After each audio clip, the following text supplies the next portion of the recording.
Hello there, welcome to Plus Talk on Plus Life, where we're all about turning positive into a plus. And my guest today does that to perfection. He's a fitness trainer, he's an entrepreneur, and he's actually a really nice guy too. It's Coach Tyriek Taylor. How are you?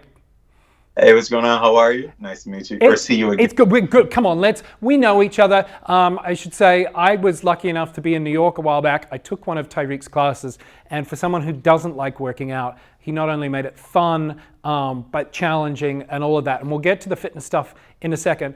Let's talk about your HIV journey. You were in a committed relationship when you found out. What were those first few days like for you when you heard that you were diagnosed, and then sort of the couple of days after that? The first few days after finding out, um, I didn't ignore it. After like telling the one person that I wanted to talk to about anything, uh, I didn't discuss it again. I kind of like it's always I put it like way in the back of my head and just thought about like, okay, what I'm smart enough to know like I can take the pill and be fine.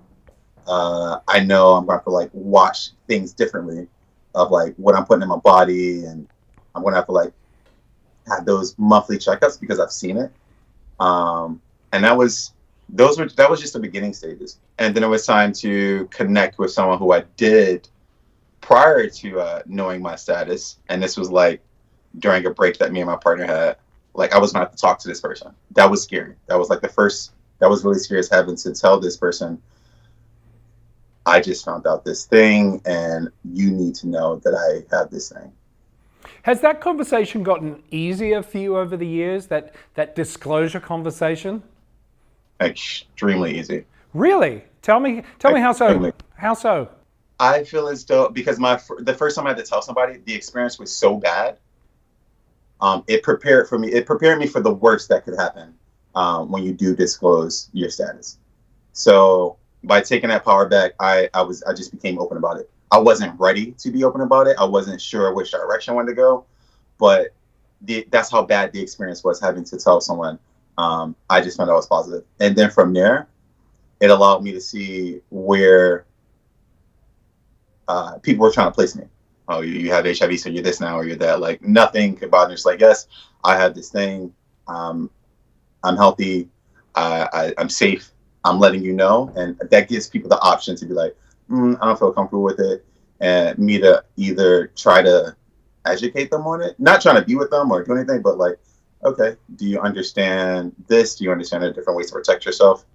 Uh, so it just became easy. Once I put it out there, I felt like I now have that power back. You can't say anything negative about it because I'm actively telling people, so people are in the know. It's kind of like coming out of the closet again, really, isn't it?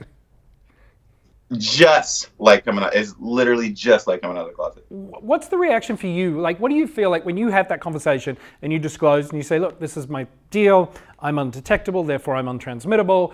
I'm, zero risk in that regard. And when somebody says to you, yeah, I just can't do this. I'm sorry. How do you process that? Because it's still a form of rejection, right? And it still sucks. It still hurts when somebody does a 180 on you. How have you over time sort of processed that, and what are your steps for dealing with that kind of quote unquote rejection? The way I feel toward it now is like, okay, you don't understand it. You don't get what it means, and that means you only wanted one thing in the beginning. I'm not looking for that anyway. I also don't think I would want to be with someone who is a part of the gay community and not be aware that that's a thing, and what you just did is also a thing. Which means, I mean, I wouldn't want to be with that person. I don't want to share anything with you. So, like, pass. Yeah, you make a great point. What's the conversation you have like with your peer group? Do you guys talk about HIV much, whether it's your HIV positive friends or negative friends?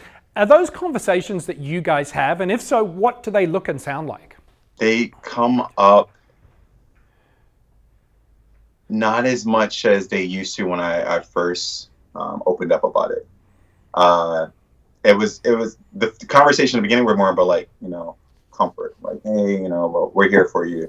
Are you okay? Like, what are the steps that you're taking? Um, Conversations now, I don't want to. It's not that they're dismissive. It's just not like a hard talk about it. It's more so conversations about accepting people in general, whether they're gay, HIV positive, and speaking from a place of understanding as opposed to speaking from a place of judgment.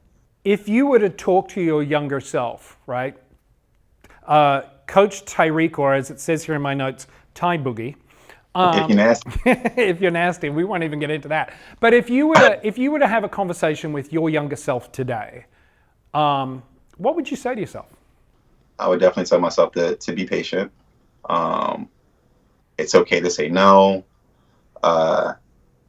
Ground yourself in what you believe in, because you believe in it for a reason, and just keep going. And whenever you feel down, sit down by yourself, idle. Don't reach out to anyone who isn't like where you want to be.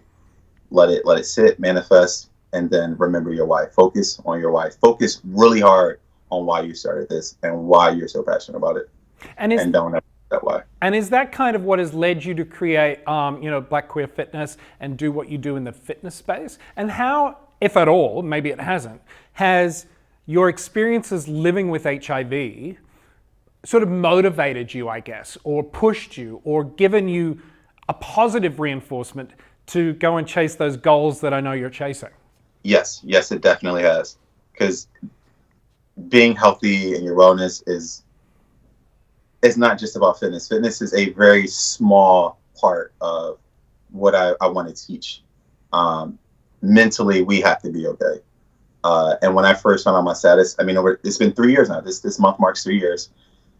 There's a emotional roller coaster of finding yourself again, and understanding it's okay to not be okay. Just like you're not going to smile through fitness all the time because it's hard. So is remember the workout with me? I was not smiling at all. So is coming out the closet. So is finding out you're positive and taking the necessary steps to protect your peace. Understand everyone's not going to get it, and just keep pushing. Why do you think fitness is a good sort of outlet for people who are, living with HIV and maybe kind of in a bit of a foggy, clouded headspace about who they are? Why would you recommend turning to fitness as a way to perhaps clear that fog and focus and help you look forward rather than dwelling on the negative that you can't change? Exactly what you said. It's the negative that you can't change. What you can change is taking on something challenging. Fitness is challenging. Dealing with life is challenging. But fitness is something that you have control over. You can learn about it. You can read about it. You can hire someone to help you out with it and keep growing in fitness. And fitness has so many different things that comes in, different movements, different tools to learn and keep growing in that. And then at the same time, you're doing something positive for yourself. You go in there, you feel challenged, and then you finally get to a certain point and you're like, that feels great.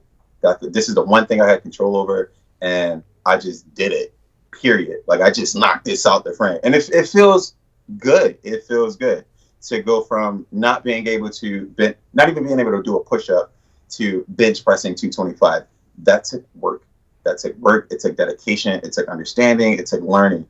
There's a lot that goes into going from point A to point B. And if you can do that, then you can have more focus on I was very depressed finding out my status. I know in the end, I'm going to be okay. I'm going to be okay. And it's that middle part, getting from point A to point B, that's going to be the most challenging part. And then once you get there, now you can share it with others and be like, hey, I know this thing just happened to you. And hearing it from me, you're not going to feel it right away, but I swear to God, you'll be okay. So in the last couple of seconds, I got your last question. For that person who's at point A right now, who might have just found out about their status, or who might be thinking that they're positive and they're too scared to get tested because they don't want to deal with the journey from point A to point B if they are positive, what would be the first training tip you would give them to get up off the floor and start their journey from point A to point B so that they can get to C, D, E, and F and on? Acknowledge that you just acknowledge that you have it, and this isn't the end of your life. Which, I mean, it sounds pretty broad, but like, sit with it. Honestly, sit with it, understand it, research about it. Like, really, really sit with it. Reach out to someone that you trust, who knows about it, who isn't ignorant towards you, who can help you see what you're going to have to need to see in those beginning stages. Like, okay, you're going to get on these meds, you'll be undetectable. Speak to someone who's been through it and open about it. Find someone who's open about it to like have a conversation with them, because they're going to steer you in a direction that you need, as opposed to going to people who you never hear talk about it or you never hear speak on it. They can't speak. They won't be able to speak to you as someone who actually has it. Well, I appreciate your time. I appreciate you being so candid and open. You know, it's even after 3 years, or in my case, a lot longer. It's still not always easy to talk about it, and that's why we have Plus Life, so that maybe someone at home can connect with something you're saying or I'm saying, or on the bigger side of things. Coach Tyriek Taylor, Ty Boogie if you're nasty. Thank you so much for your time, mate. Really good chatting to you. Thank you for having me. That's going to do it for this episode of Plus Talk. If you want more information, or you want to check out Black Queer Fitness, or any of Tyriek's programs online, check out our website, pluslifemedia.com, and be sure to follow us across social media platforms. We are at Plus Life Media. Until next time, stay safe, stay healthy, and keep smiling. It's not that difficult. Bye.